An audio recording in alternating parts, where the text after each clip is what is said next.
Picture this.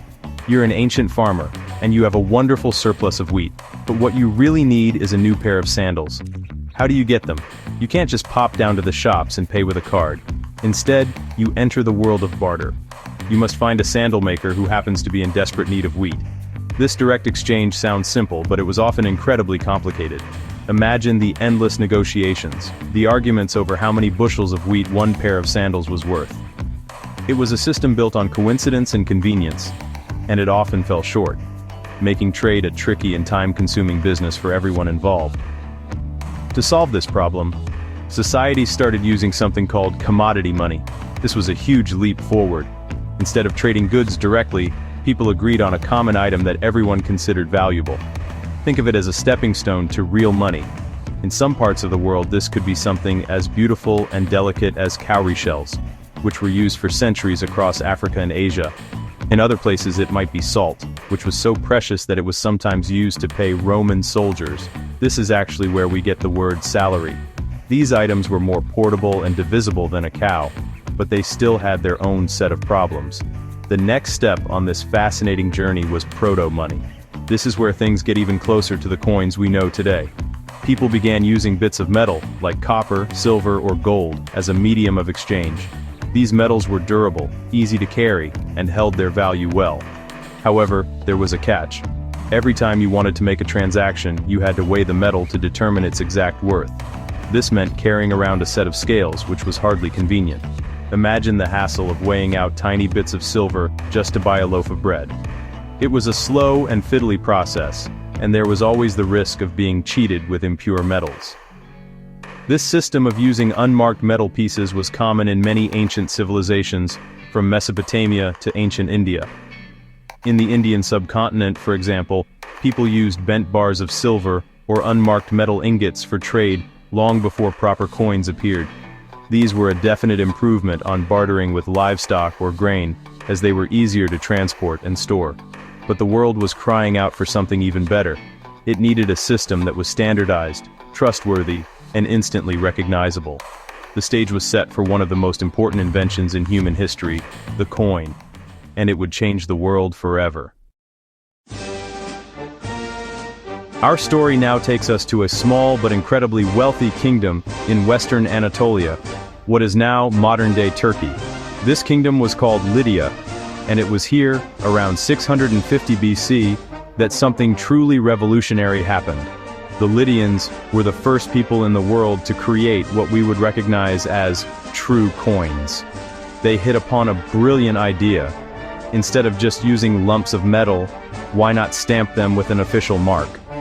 This mark would guarantee both the weight and the purity of the metal, eliminating the need for scales and guesswork in every single transaction. It was a moment of sheer genius that would transform commerce, politics, and society itself. The material the Lydians used for these first coins was a naturally occurring alloy of gold and silver called electrum. This precious metal washed down in the local rivers, making Lydia fabulously rich. You might have heard of its most famous king, Croesus, whose name became a byword for immense wealth. The very first coins were small, bean-shaped lumps of this shiny electrum.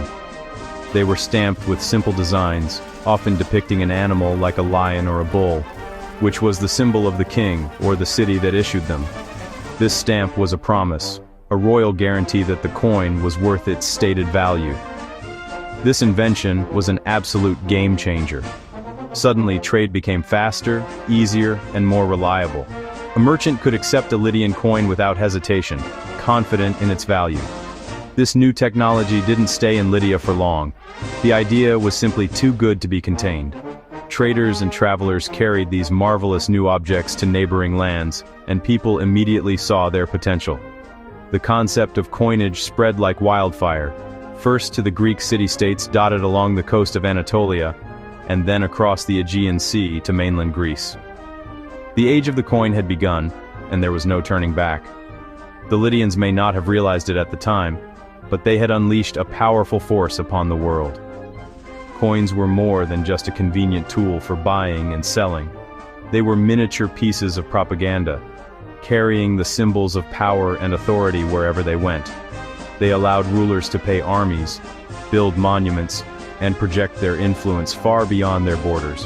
From this single brilliant innovation in a small ancient kingdom, the entire economic and political landscape of the world would be reshaped in ways the Lydians could never have imagined.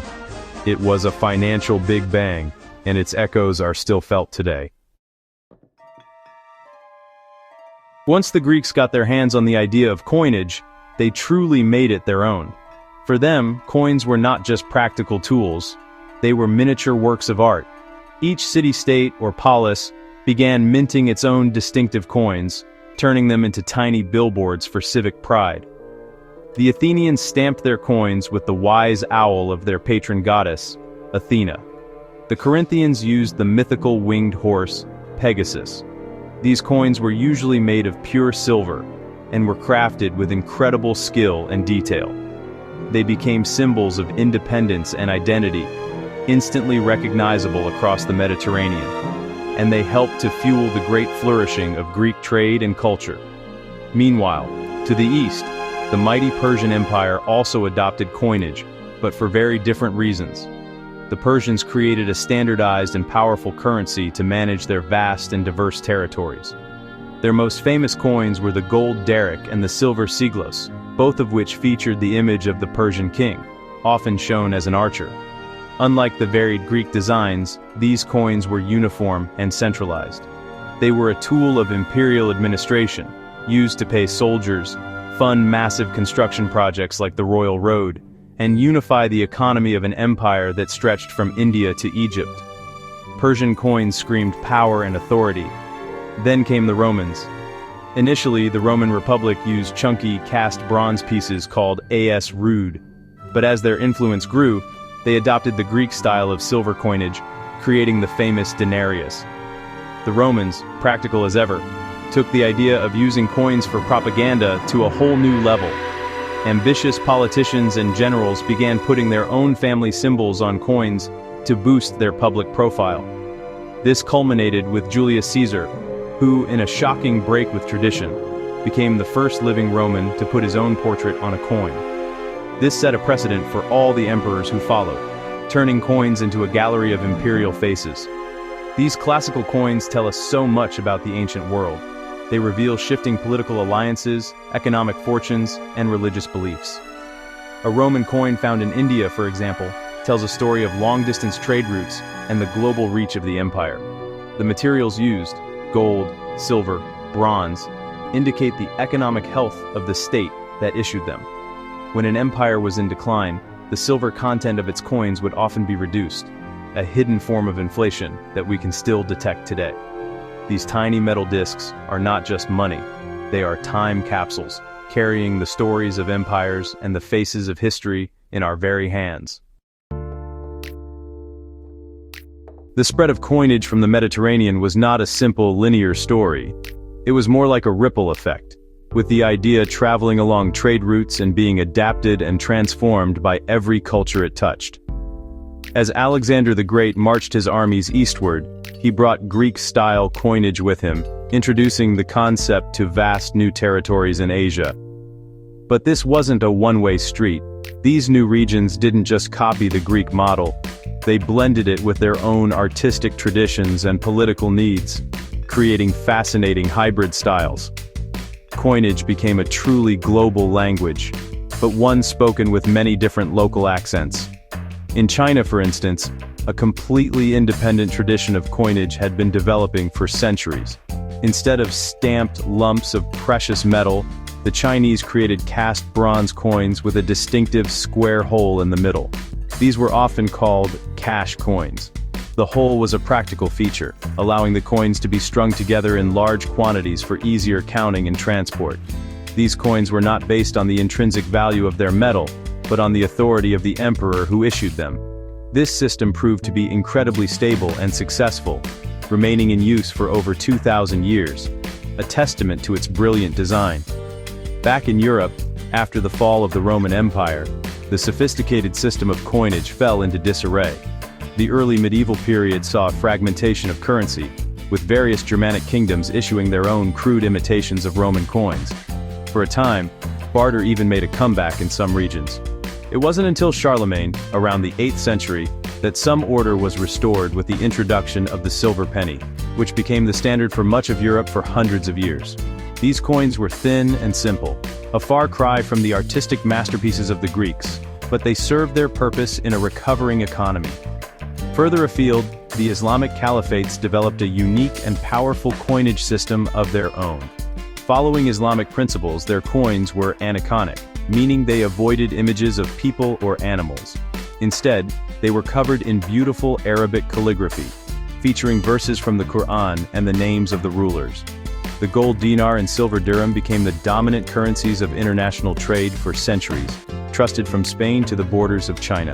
This shows how every culture took the basic idea of a coin, a standardized piece of value, and shaped it to reflect its own unique values, beliefs, and artistic sensibilities. The story of coinage in the Indian subcontinent is, honestly, as rich and diverse as the land itself. Long before the Greeks arrived, India had its own form of proto-money, using bars of metal of a specific weight. But around the 6th century BC, at roughly the same time as coins were appearing in Lydia, India developed its own unique type of coinage. These were the punch-marked coins. Instead of being struck with a single die, these were irregular pieces of silver, stamped with several different small symbols. Each symbol might represent a local kingdom, a merchant's guild, or a specific ruler, making them a fascinating puzzle for historians to decode. These punch-marked coins, known as karshapanas, were the currency of the great early Indian empires, including the Mauryan Empire of Chandragupta and Ashoka. They were not uniform in shape, but their weight was carefully controlled, making them a reliable medium of exchange across a vast area. The symbols are incredibly varied. You might see the sun, a bull, an elephant, or complex geometric patterns.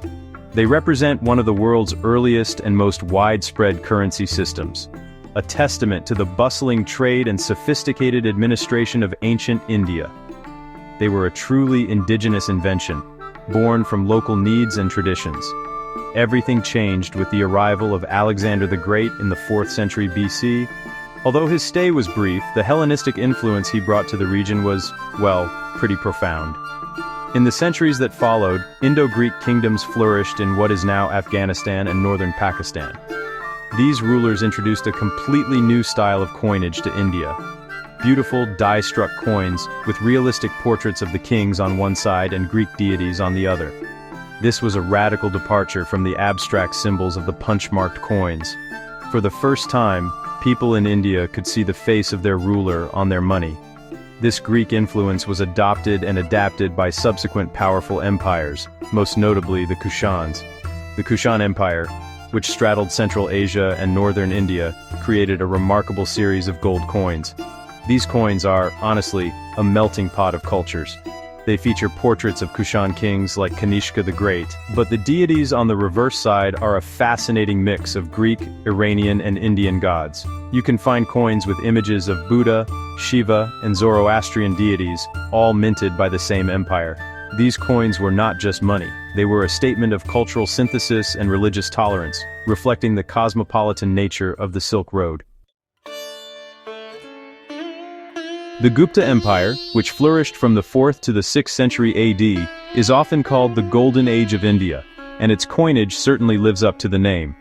The Gupta emperors issued a stunning array of gold coins, known as dinaras, which are celebrated for their artistic excellence and Sanskrit inscriptions.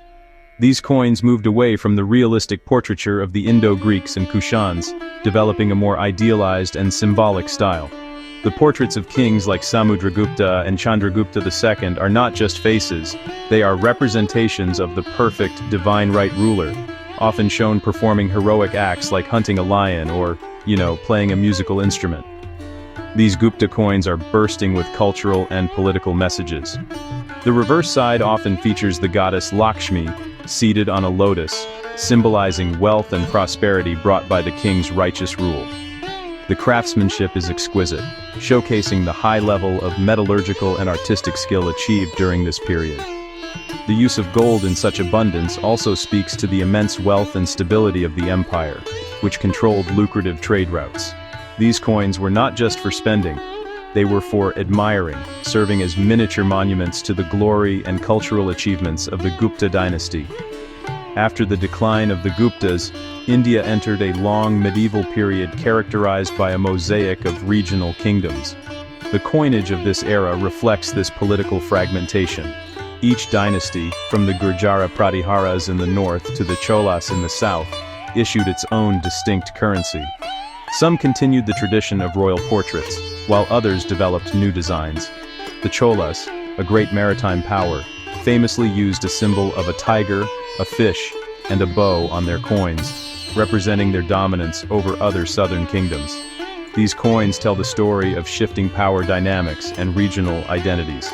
During this medieval period, the materials used for coins also became more varied. While gold and silver were still used by powerful empires, many smaller kingdoms relied on copper or a mixed metal alloy called bilan. The designs often became simpler and more stylized over time. For example, a common type of coin in northern India featured a simple image of a seated goddess on one side and the king's name in Nagari script on the other. This design was so successful that it was copied by many different dynasties over several centuries, making it a kind of standard for the region before the arrival of the next great wave of change. As the medieval period gave way to the Delhi Sultanate and then the mighty Mughal Empire, Indian coinage entered a new and transformative phase. The early sultans of Delhi had already introduced an Islamic style of coinage, covered in elegant calligraphy, similar to what was seen across the Middle East. However, the system was often inconsistent, with a confusing variety of coin weights and purities circulating at the same time.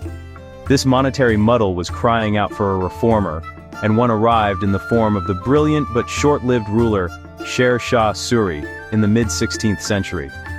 Sher Shah Suri was a visionary administrator who, in his brief 5-year reign, laid the groundwork for many of the systems the Mughals would later perfect. His most lasting contribution was a radical reform of the currency. He introduced a standardized silver coin called the rupiah, and a copper coin called the dam. Crucially, he fixed their weights and purity, ensuring that a rupiah from one part of his empire was identical to a rupiah from another. This created a reliable, unified currency that boosted trade and simplified tax collection. It was a masterstroke of economic policy, and the name rupiah would echo through Indian history to the present day. When the Mughal Emperor Akbar came to power, he recognized the genius of Sher Shah's system and adopted it across his vast and expanding empire. The Mughals perfected the art of coinage, establishing mints in all major cities, from Kabul to Bengal. Mughal coins are renowned for their beauty and precision. Made of gold, called mohur, silver, or rupiah, and copper, or dam, they were struck with intricate calligraphy that included the emperor's name, his titles, the year of his reign, and the name of the mint. This level of detail made them a powerful tool for broadcasting imperial authority to the furthest corners of the land. The design of Mughal coins evolved with the emperors. The orthodox Aurangzeb removed all poetic verses, sticking strictly to his titles and the creed. His predecessor, Jahangir, on the other hand, produced some of the most creative and controversial coins in Indian history. He issued a famous series of zodiac coins, with each sign of the zodiac representing a year of his reign. Even more shockingly, he and his powerful wife, Nur Jahan, issued coins that featured their own portraits, a practice that had been largely absent from Islamic coinage for centuries. These coins are a stunning testament to the power, wealth, and artistic flair of the Mughal court. The arrival of European trading companies, most notably the British East India Company, marked the beginning of the end for the Mughal currency system. At first, the company minted coins that imitated the local Mughal designs to ensure they would be accepted in trade. These early coins often bore the name of the Mughal emperor, even though his real power was fading fast.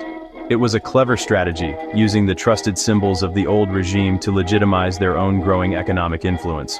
But as the company's power grew, so did its confidence. Soon, it began to introduce its own, distinctly British designs. After the Indian Rebellion of 1857, the British Crown took direct control of India, and the era of the Raj began. This brought about a complete overhaul of the currency.